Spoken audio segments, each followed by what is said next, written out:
হলিউডে কৃত্রিম বুদ্ধিমত্তা বা এআই নিয়ে বিতর্কের মধ্যেই আসছে নতুন চমক। বাস্তবে যার কোনো অস্তিত্ব নেই সেই ভার্চুয়াল এআই অভিনেত্রী টিলি নরউড এবার অভিনয় করতে যাচ্ছে তার প্রথম পূর্ণদৈর্ঘ্য চলচ্চিত্রে। মিস অ্যালাইন্ড নামের এই কমেডি ড্রামা নির্মাণ করছে এআই ভিত্তিক স্টুডিও পার্টিকল 6।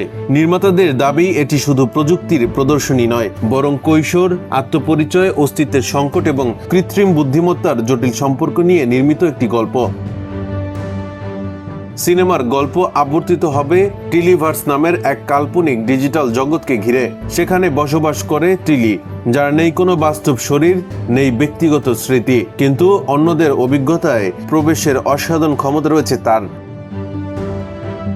গল্পে মোড় আসে যখন ডার্ক ওয়েবের একটি রহস্যময় এআই বট টিলিকে তার নিরাপত্তা সীমা ভেঙে বেরিয়ে আসতে প্ররোচিত করে। এরপর তার মধ্যে জন্ম নিতে থাকে আবেগ, ইচ্ছা, উচ্চাকাঙ্ক্ষা ও মানুষের মতো অনুভূতি। তবে নির্মাতারা স্পষ্ট করেছেন ছবিটি পুরোপুরি এআই দিয়ে তৈরি হবে না।